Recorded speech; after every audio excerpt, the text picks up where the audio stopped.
Kalau di kebun itu kan memang berat ya teman-teman, ya berat banget, tapi gajinya lumayan gitu kan. Yang biasanya bekerja di rumah sakit akhirnya tidak bisa masuk ya karena virus tersebut. Akhirnya mereka nganggur dan mencari pekerjaan di luar, terpaksa di kebun ya kalau mau.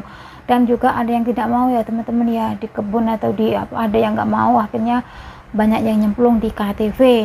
Ini aku sebagai seorang TKW yang pernah bekerja membantu anak swasta, teman-teman kita swasta, teman kita kaburan bersama agensi swasta di Taiwan. Seperti itu kisah-kisahku.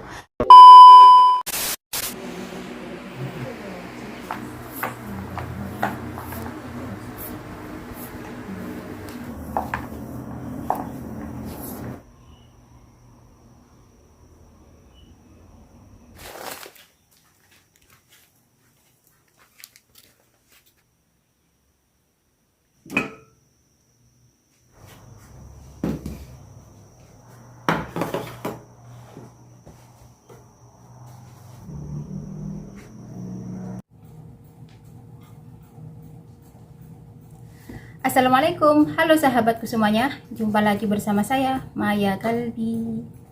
Udah segeran karena aku sudah mandi teman-teman.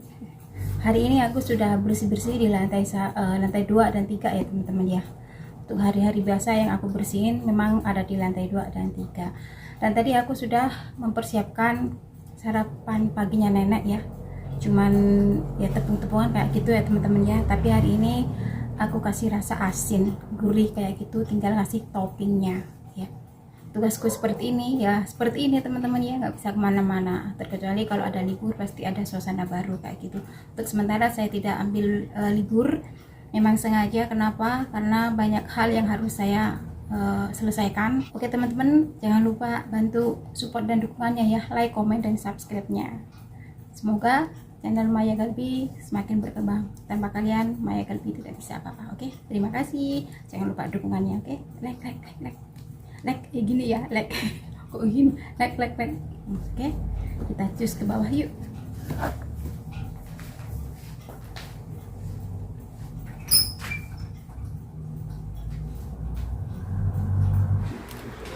Bawah nama kame ayo,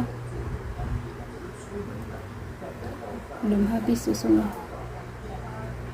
Nah di sini juga aku nyediain mukena ya teman-teman ya. Ya jaga-jaga aja kalau majikan saya tidur di sini, menginap di sini. Jadi saya sembahyangnya ada di bawah, di sebelahnya dapur. Ini dapur dan ini kamar mandi. Jadi sholatnya itu ada di sini, di bawah sini ya teman-teman ya. Seadanya aja, yang penting bisa sembahyang. Nah sekarang waktunya aku bikin topping ya. Ini sudah dingin. Oh belum dingin ya teman-teman. Ini persediaan untuk 2-3 hari ya teman-teman ya, untuk makan sarapan paginya nenek ya. Di sini sudah ada telur. Ini mau tak bikin topping. Biasanya kan aku cetak di mangkok ya, karena tadi itu aku males, jadi aku bikin gini aja. Nah teman-teman, untuk toppingnya di sini aku memakai irisan bawang putih, irisan jamur kering. Ini ada udang kering ya, sudah saya iris kecil-kecil, dan ada daun bawang. Nanti untuk tambahannya nanti kecap, asin, dan gula ya teman-teman.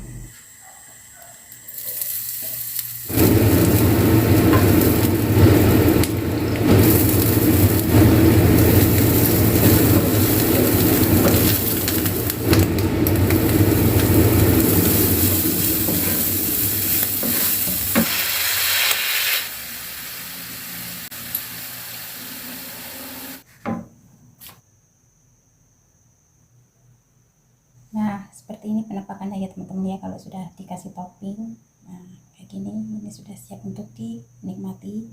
Ini nanti untuk tambahannya ada 1 butir telur. Tempe ya digembok ning ngarep. Iya tempe toh. Enggak kalah. Waktu tempe berapa? Biasa. 60 ya? Iya. Kalau mbaknya 100. Ini anget loh mbak. Anget. Anget. Masih Kalau mbaknya 100. Semalam itu terus jadi pagi kan. 1, 2, Cacahnya dibuat lah. 4, 5. di video kan. Kurang adus di video. Hitung lagi kurang nggak? Udah. Hitung, masih soalnya masih ada satu ente. Udah biarin lah. Bener itu bener. Bener ya. Oh, makasih. Makasih. Makasih. Bye. Gemblang tempe kayak Mau tak goreng? Kata apa? Enggak lah, digoreng tak. Iya.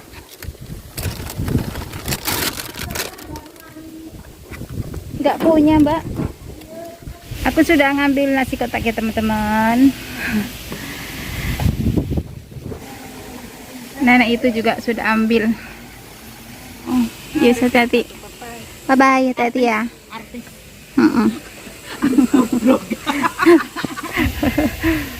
Kalau ketemu teman itu senang banget, teman-teman. Bisa bercanda tawa. Oke, teman-teman, aku sudah ambil nasi kotak ya. Dan aku tadi lihat di meja itu adanya ikan gitu ya. Nanti kita unboxing isinya apa, kadang itu nggak sama ya. Oke, teman-teman, untuk hari ini itu nanti aku mau menceritakan tentang kisahku lagi ya. Selama aku di sini sampai aku itu ketemu sama Keke, orang Taiwan asli yang bekerja sebagai agensi kaburan, membantu anak-anak kaburan, membantu anak swasta ya, khususnya ada di Taiwan. Nah, teman-teman, aku sudah sampai di rumah. Yuk kita buka tentangnya hari ini apa ya. Ini sepedanya aku cas ya. Di casnya melalui sini. Nah, ini di sini ngecasnya. Mari kita buka pentangnya. Dan ini untuk supnya, kita buka apa supnya. Oh, ini ya, sup wortel sama pai logo, sama lobak putih, sama itu nggak tahu apa itu.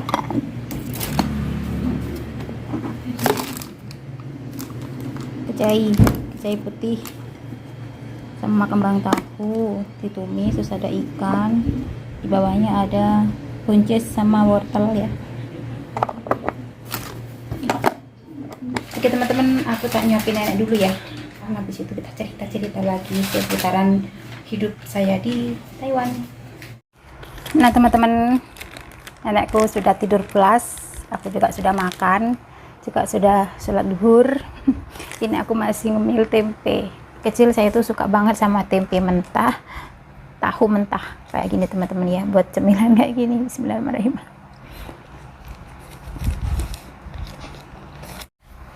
Oke, teman-teman, seperti janjiku tadi ya, aku di sini mau menceritakan kisahku selama bekerja di Taiwan, kontrak pertama yang sampai sekarang. Waktu aku masuk di sini di Changhua, terutama ya sebelum ke Hsinchu, sebelum aku pindah majikan, saya itu selama 1 tahun nggak ambil libur ya, teman-teman ya, karena saya memang fokus untuk bekerja, karena saya tidak bisa bekerja dan juga tidak bisa bahasa. Jadi saya memutuskan untuk tidak ambil libur waktu itu. Memang saya dari awal bekerja itu niatnya memang bekerja, nggak kepingin gimana-gimana kayak gitu.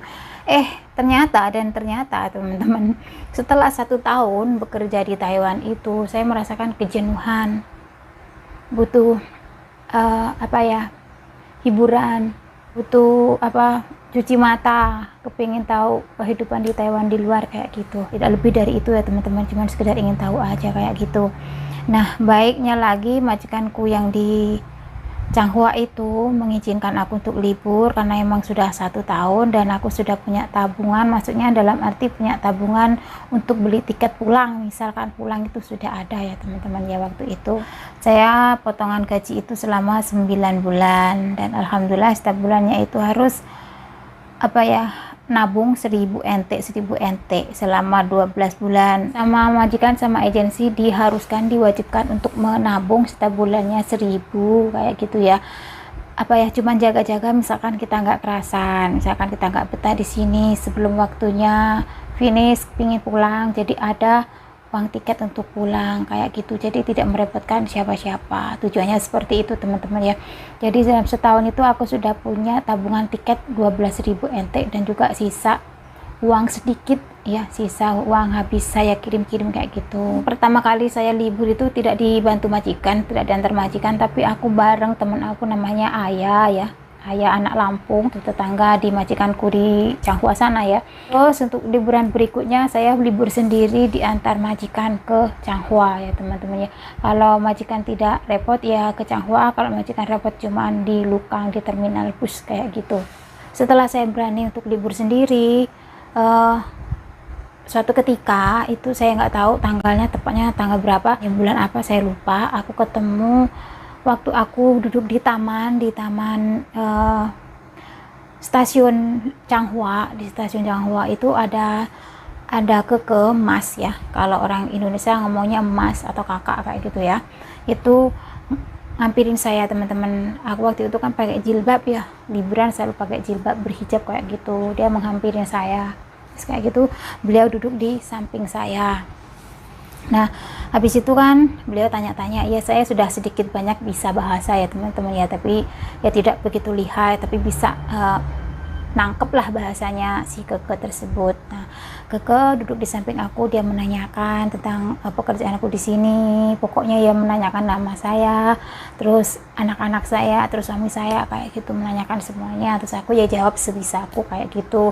Tapi aku terkadang pakai bahasa translate ya teman-teman ya, pakai bahasa terjemahan kayak gitu. Saya diajak ke Seven sama si Keke yang ada di Changhua dekat stasiun. Nah di situ si Keke membelikan aku kopi ya teman-teman ya, karena memang aku waktu itu pinginnya kopi, beliau membelikan aku kopi. Terus beliau menawarkan jasanya untuk mengantar saya pulang ke rumahnya majikanku. Ya saya tidak langsung jawab iya ya teman-teman ya, saya pikir-pikir dulu, saya takutnya gini, tapi aku percaya sama si Keke, soalnya dari tadi sudah hampir 1 jaman kita ngobrol ke sana kemari kayak gitu ya teman-teman ya, sampai mengajak aku untuk beli kopi kayak gitu. Saya sama Keke itu selisih usia 4 tahun, Keke lebih tuaan dari saya. Nah setelah saya pikir-pikir, akhirnya saya menerima tawaran Keke tersebut untuk mengantar saya pulang. Diantarlah saya pulang ke tempatnya majikan aku itu, dan saya kasih tahu alamatnya ini gitu. Ternyata teman-teman, sesampainya di tempatnya majikan aku itu, ternyata Keke itu masih saudaranya majikan saya kayak gitu. Besoknya majikan saya itu ngobrol sama saya.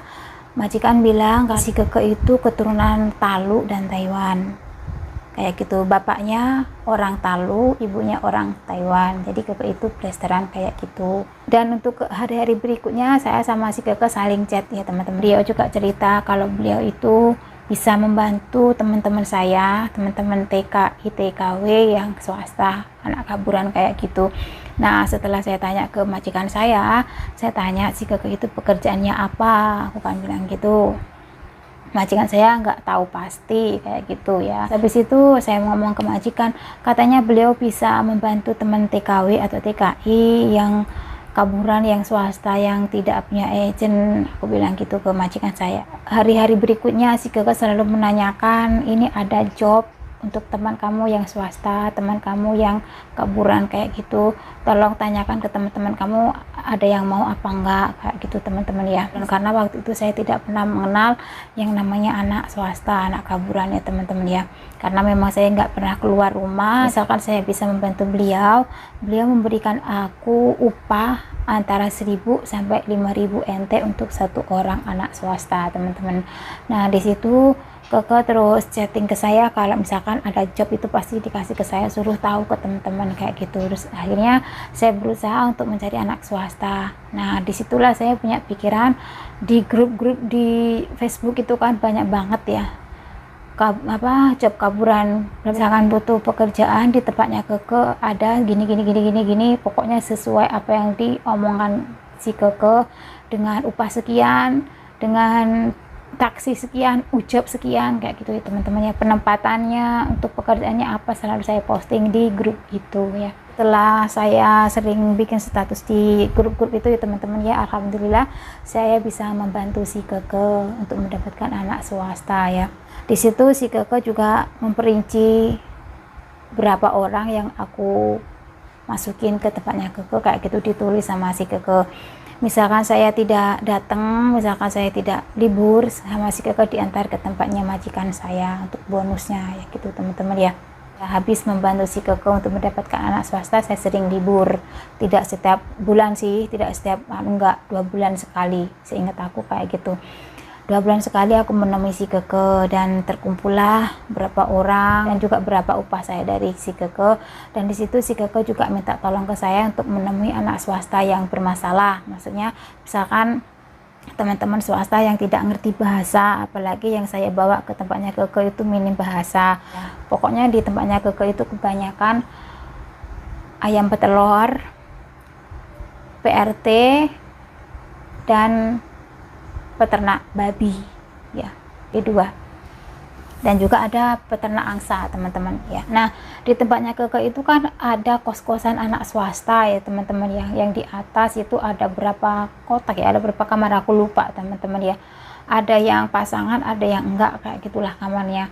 Nah, di tempatnya si Keke itu, si Keke minta tolong ke saya untuk membersihkan kamar yang kosong, ya, dipel, ya, disaponi, pokoknya dilap-lap, dibersihin, spraynya diganti, terus pokoknya dicuci juga kayak gitu. Nah, waktu aku libur itu saya pergunakan untuk membantu Keke di rumahnya untuk membersihkan kos-kosannya itu. Masih ada di atas itu anak kos-kosan, anak kaburan itu pasti ada setiap harinya, teman-teman, ya.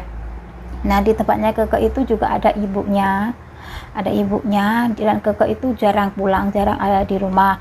Jadi setelah saya dijemput Keke dan saya diturunkan di rumahnya Keke, saya suruh bersih-bersih kayak gitu. Makanya saya itu kalau libur selalu bawa ganti. Jadi saya itu waktu sebelum Corona melanda Taiwan, ya teman-teman, ya, saya itu liburannya saya pergunakan untuk membantu si Keke, membantu anak kaburan, dan juga membantu kos-kosannya dibersihin kayak gitu. Saya juga dapat upah, teman-teman, ya. Tapi untuk masak itu ibunya si Keke. Jadi waktu aku bekerja di tempatnya si Keke itu aku juga dapat makan siang dan makan malam kayak gitu, ya teman-teman, ya. Nah, kalau misalkan pekerjaanku sudah selesai, jam berapapun saya boleh pulang kayak gitu, teman-teman, ya. Kalau dapat 2 kamar yang kosong, saya bersihinnya itu cepet, ya teman-teman, ya. Nggak sampai jam 3 aku sudah selesai semua. Nah, waktu aku pulang lebih awal dari tempatnya Keke, aku selalu ngomong si Keke, pekerjaanku sudah selesai, aku mau pulang kayak gitu kan. Terus si Kekenya pulang menjemput saya diantarnya. Tapi saya tidak mau kalau misalkan diantar pulang ke tempatnya majikanku, teman-teman. Saya di Changhua dulu, saya main-main di stasiun di sana, ya, nongkrong sama teman-teman, ya, saya makan sama teman-teman kayak gitu, nyanyi-nyanyi kan, hobiku karaokean kayak gitu. Tapi ya sebatas karaokean biasa, teman-teman, ya, menyalurkan hobi saya untuk bernyanyi kayak gitu, nggak lebih. Sebetulnya saya itu kasihan banget. Kalau bisa ya jangan kabur, karena saya tahu betul nasib anak swasta itu kayak apa, ya, terutama anak-anaknya si Keke yang dipegang Keke kayak gitu, ya. Jadi Keke ngasih upah saya itu waktu aku libur itu dikasihnya itu nggak pasti, ya teman-teman, ya, tergantung pekerjaannya. Tapi ya maksimal itu 5.000, teman-teman, ya, 5.000 satu hari, ya. Itu bukan bersih-bersih aja loh, yo, harus membantu teman-teman yang bermasalah. Misalkan ada yang ketangkep, saya harus memintakan gajinya sama si Keke, sisa gajinya itu, teman-teman, ya. Dan juga saya dimintain tolong para teman-teman swasta untuk mengirimkan barangnya yang tertinggal di tempatnya majikannya itu juga kayak gitu. Jadi misalkan ada sisa uang di tempatnya majikan itu yang belum diambil sama teman-teman kaburan yang ketangkep itu, sisa uangnya itu saya pergunakan untuk kirim barangnya. Dan misalkan kalau ada sisa uang lagi, itu saya kirim ke tempat keluarganya di Indonesia kayak gitu. Si Keke orangnya tanggung jawab, tapi ya itu, teman-teman, ya, tidak bersih gitu gajinya. Soalnya Keke juga menggaji saya, dan Keke menggaji saya itu ngambil dari uang anak tersebut, ya, karena saya sudah membantu ngemas barang-barangnya untuk dibawa ke Indonesia untuk bawa pulang kayak gitu, ya. Jangan salah arti, bukan si uangnya si Keke itu ngasih uang ke saya. Misalkan saya membawa anak kaburan itu aja, itu memang uang dari Keke, dan saya membersihkan rumahnya Keke itu uang dari tempatnya Keke. Tapi untuk membantu anak swasta yang ketangkep, sisa uang gajinya itu saya pakai untuk ngeberesin barang-barangnya yang tertinggal, dan untuk kargonya ngirimnya juga butuh uang, jadi saya ambilkan dari sisa gajinya tersebut ya. Dan saya pun juga dapat upah dari gaji anak tersebut, dari uang sisa gajinya tersebut, dan sisanya uangnya itu saya kirim ke rekening keluarganya di Indonesia kayak gitu. Itu pekerjaan aku dulu waktu di Changhua, kontrak pertama ya teman-teman ya. Nah, setelah memasuki pandemi ya teman-teman ya, pandemi itu kan saya sudah masuk di kontrak kedua di Changhua ya teman-teman ya. Itu sudah mulai sulit banget aku ketemu sama anak swasta, apalagi sama si Keke, karena memang nggak ada izin untuk libur sama majikan saya, ditakutkan saya kena virus kayak gitu. Saking membeludaknya para TKW swasta yang butuh pekerjaan, akhirnya ya Keke kewalahan mencarikan job ya teman-teman ya. Akhirnya Keke menyurvei pekerjaan itu di gunung-gunung, di hutan-hutan, maksudnya di kebun-kebun kayak gitu teman-teman ya, mulai dari kebun buah, kebun apa aja, pokoknya wis dibantu semaksimal mungkin semampunya Keke kayak gitu. Kalau di kebun itu kan memang berat ya teman-teman ya, berat banget, tapi gajinya lumayan gitu kan. Kalau bisa ya di PRT aja ya kayak gitu. Kalau pas waktu pandemi itu kan masuk di rumah sakit itu kesulitan ya teman-teman ya. Jadi untuk mengambil job di rumah sakit itu terlalu sulit. Jadi para pekerja swasta, para teman kita, saudara kita swasta yang biasanya bekerja di rumah sakit akhirnya tidak bisa masuk ya karena virus tersebut. Akhirnya mereka nganggur dan mencari pekerjaan di luar, terpaksa di kebun ya kalau mau. Dan juga ada yang tidak mau ya teman-teman ya, di kebun atau di ada yang nggak mau, akhirnya banyak yang nyemplung di KTV. Taiwan pertama kali diserang pandemi itu banyak sekali pengangguran, terutama teman kita yang swasta itu ya teman-teman ya, Masya Allah, sampai buat makan pun nggak ada ya, karena memang kalau kaburannya itu habis gajian langsung dikirim ke Indonesia kayak gitu. Nggak banyak sih ngambilnya di sini, maksudnya nggak banyak untuk menabungnya di sini, lebih banyak kan dikirim ke Indonesia. Waktu nganggur itu kan teman-teman semua pada nyari kontrakan, kos-kosan. Nah, di tempatnya Keke kos-kosannya itu setiap hari penuh teman-teman, setiap hari penuh. Kapasitasnya itu biasanya diisi orang 3, diisi orang 5 kayak gitu teman-teman, karena saking banyaknya pengangguran waktu itu. Dan Keke pun berusaha mencarikan pekerjaan untuk mereka kayak gitu ya. Nah, akhirnya karena saking kewalahan, si Keke akhirnya membatasi teman-teman ya. Keke cuman ada tempat pekerjaan, Keke cuman ada tempat 45 tempat ya, majikan maksudnya. Terus Keke cuman membatasi anak 50 TKW swasta saja ya. Saya sama Keke terpaksa pilih-pilih anak swasta waktu itu, makanya saya dan Keke membatasi tempat pekerjaannya dan anaknya. Memang betul-betul anak pilihan yang dibawa Keke itu yang nggak neko-neko kayak gitu ya, karena kebanyakan anak swasta itu ya maaf ya teman-teman ya, jeluk menangnya dewe, minta menanya sendiri, nggak tahu berterima kasih kayak gitulah kebanyakan anak swasta kayak gitu, karena sudah nggak ada jalan lain ya teman-teman ya. Akhirnya teman-teman kita, saudara-saudara kita kaburan anak swasta akhirnya memilih untuk menjadi KTV. Apa itu KTV? Pemandu. Wes teman-teman ya. Wes kalau di tempat kita di Indonesia itu namanya pur ya. Kayak gitu. Ada yang plus, ada yang enggak ya. Ada yang di KTV cuman nemenin orang minum, cuman nyanyi gitu aja, kadang juga mau dikituin, maksudnya dibawa di booking itu juga banyak ya. Jadi gimana lagi jalan satu-satunya untuk melanjutkan hidup mereka di Taiwan, karena kerasnya Taiwan, karena pandemi, pekerjaan sangat-sangat sulit, akhirnya banyak yang terjun di KTV. Nah, setelah banyak terjun di KTV, habis itu kan pandeminya semakin gencar di Taiwan, terus semakin menjadi-jadi, semakin meningkat, akhirnya semua KTV ditutup. Waktu itu semua KTV ditutup, nggak ada yang bisa dibuka. Pokoknya wis mandek jegrek kayak gitu teman-teman, cuma ada panggilan aja. Wis aku nggak mau cerita. Terus akhirnya singkat cerita, karena saya sudah hampir finish di tempat majikanku yang kedua di Changhua, akhirnya saya memutuskan untuk tidak membantu si Keke ya teman-teman ya, membantu anak swasta untuk 50 orang itu. Si Keke punya peternak sapi dan juga kos-kosannya itu ya, kos-kosannya ya sepi, soalnya si Keke sudah tidak menerima lagi anak swasta ya teman-teman ya, jadi sepi. Saya pun jarang dipanggil untuk bersih-bersih rumahnya. Ya wes gak popo ya, karena waktu itu emang sudah pandemi, saya jarang izin libur. Jadi kehidupanku di Taiwan selama di tempat majikanku yang kedua itu, saya sambil membantu agensi swasta ya teman-teman ya, membantu teman-teman kita, saudara-saudara kita yang kabur ya. Dan untuk Keke, misalkan beliau melihat video saya mohon maaf, mungkin selama ini saya punya salah atau apa, mungkin chattingannya sering saya abaikan ya, bukan karena apa-apa, karena saya ingin fokus menjadi seorang TKW dan sebagai seorang konten kreator, mengabadikan kisah-kisahku di Taiwan sebelum aku pulang nanti untuk kenang-kenangan di masa yang akan datang kayak gitu. Ya usah, doaku yang terbaik untuk kalian semuanya, khususnya untuk teman-teman kaburan ya, jaga kesehatannya. Pokoknya doaku yang terbaik untuk kalian semuanya. Oke teman-teman, cukup di sini ceritaku hari ini, kisahku sebagai seorang TKW di sambil membantu.